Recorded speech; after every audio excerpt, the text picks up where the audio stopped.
Hamba Allah 39 tahun dari DKI Jakarta. Anda ingin memahami adab menjadi istri kedua. Karena suami Anda berpoligami. Kembali ke masalah poligami bahasannya. Poligami dalam Islam adalah yang saya fahami ya. Bab tertinggi dalam bab nikah. Jadi dia adalah poin tertinggi dalam bab nikah. Kalau bicara poligami berarti bicara Anda sudah lewatin semuanya tahapan pernikahan itu. Seperti misalnya melalui akad nikah yang benar, sudah memberikan hak pasangan masing-masing, ya, sudah menjalankanlah tugas dengan benar, maka Anda ingin sentuh penyempurnaan agama dengan poligami. Nah, seperti itu ya.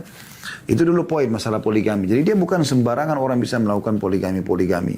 Makanya sebagian ikhwah yang menanyakan kepada saya, kalau dia bilang saya mau poligami Ustaz, kan tidak harus izin istri. Jawaban saya benar. Tapi antum mau poligami jangka panjang atau jangka pendek? Maka jawabannya tentu jangka panjang Ustaz. Baik, jangka panjang jangan lakukan. Kesempatan yang tanya begini, bagaimana maksudnya Ustaz? Saya katakan, kalau jangka pendek, seperti umumnya laki-laki. Karena fitrah ingin poligami itu semua laki-laki ada. Allah membebankan itu. Makanya Allah mengatakan dalam surah An-Nisa, "Fankihu ma taba lakum minan nisa'i mathna wa thulatha wa ruba' fa in khiftum alla ta'dilu fawahidah." Ya. Nikahilah wanita itu 2, 3, 4. Kalau kalian takut tidak adil, baru satu. Kalau kalian tidak takut, tidak bisa jalankan, bukan adil. Tidak bisa jalankan, maka baru satu. Berarti kan memang ada potensinya, ada perintahnya untuk Allah bebankan itu. Supaya lebih banyak keturunan manusia yang bisa lahir. Nah sekarang kasusnya adalah perlu penataan yang benar. Kalau jangka pendek, suka perempuan diam-diam nikah selesai. So, istri tahu ribut, pilih salah satunya. Atau bertahan dalam kondisi dia terhina. Kalau jangka panjang, rangkul pasangan sama-sama. Berikan pemahaman yang cukup masalah agama. Dan Anda tunjukkan, dan Anda pun laki-laki mempelajari dengan baik masalah poligami itu. Bagaimana keadilannya. Ya? Yang wajib itu adalah nafkah dan mabit. Ya? Nah, kalau nafkah mutlak, harus diberikan kebutuhan dasar. Ya. Kebutuhan istri disamakan semua. Kalau ada anak maka ditambahkan kebutuhan anak. Kemudian kalau mabit ini menginap. Ini idealnya masing-masing 1 malam. Berputar kalau misalnya orang poligami dengan 4 orang istri. Terus begitu. Atau tergantung kesepakatan. Nah, di sini bisa terjadi kesepakatan. Misalnya ada istri yang lebih banyak anaknya. Maka dia minta lebih banyak malam. Itu boleh saja. Yang penting semua istri sudah disampaikan. Seperti itu ya. Nah ini umumnya masalah poligami dulu. Saya kembali kepada pertanyaan penanya di sini. Ana ingin memahami adab menjadi istri kedua karena suami Ana berpoligami. Yang saya tangkap penanya berarti istri kedua ya. Maka Anda sekarang masuk ke dalam rumah tangga suami. Ada istri pertamanya. Ya. Yang pertama Anda harus tahu poligami berarti ada pembagian waktu. Ya. Anda punya hak mutlak nafkah. Malam pembagian waktu.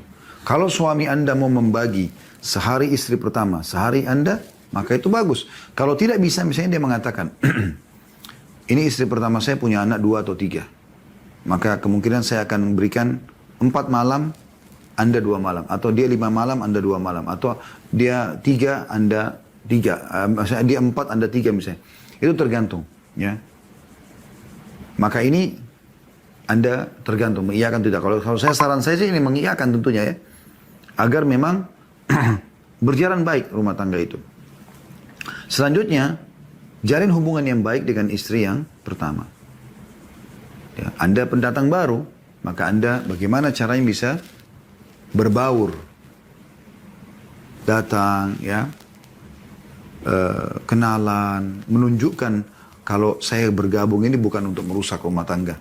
Saya mau bergabung di sini untuk menyempurnakan rumah tangga ini gitu. Tolong kalau ada hal-hal yang butuh saya dibantu silahkan gitu. Jadi jelas dan terjadi komunikasi Anda dengan dia dengan baik gitu. Dan insya Allah kalau ini sudah dihidupkan, komunikasi antara Anda dengan istri pertama baik, Anda biasa ketemu, ngobrol sama-sama, jalan sama-sama, maka nanti akan lebih cair insya Allah suasananya. Ya. Selain daripada itu, Anda menjalani sabar ya. Sabar dalam menjalani rumah tangga. Semua rumah tangga butuh kesabaran teman-teman sekalian. Tidak boleh orang selalu sedikit ada masalah sudah langsung dijadikan sebahan ribut. Dan ingat pesan penting, jangan pernah libatkan orang ketiga dalam rumah tangga Anda yang tidak paham permasalahan atau tidak paham hukum. Banyak rumah tangga orang rusak, baik poligami atau monogami. Begitu ada masalah sedikit, ada beban, dia bicara sama orang. Misalnya temannya yang janda. Janda gagal rumah tangga. Kecuali kalau janda meninggal suaminya. Kalau janda cerai, ini Jadi pertanyaan, bagaimana dia sendiri tidak berhasil rumah tangga, Anda konsultasi dengan dia. Atau laki-laki konsultasi sama duda. Duda yang sering cerai sama istri atau sudah berapa kali cerai sama istri. Maka ini tidak layak untuk jadi konsultasi. Atau konsultasi dengan anak yang masih gadis atau masih bujang. Ini nggak bakal mungkin bisa berhasil. Maka kalau Anda mau libatkan orang yang sudah berhasil di bidangnya. Poligami, Anda bicara sama orang yang poligami. Atau bicara masalah hukum dengan para da'i juga yang berpoligami. Karena tidak semua juga da'i bisa memahami poin ini. Dia tidak berpoligami, lalu kemudian Anda tanya. Ada kalau cuma secara hukum mungkin bisa dijelaskan. Tapi realita lapangan ini beda. Menghadapi langsung dengan tidak, ini beda sekali. Maka Allah alam itu yang kami sampaikan. Anda jalankan adab-adab ini. Semoga insya Allah jadikan Anda menjadi istri yang salehah. Dan bisa menjalin rumah tangga yang baik dengan suami. Mendukung suami menjalankan dengan baik rumah tangga ini. Dan juga terjalin hubungan baik dengan istri suami.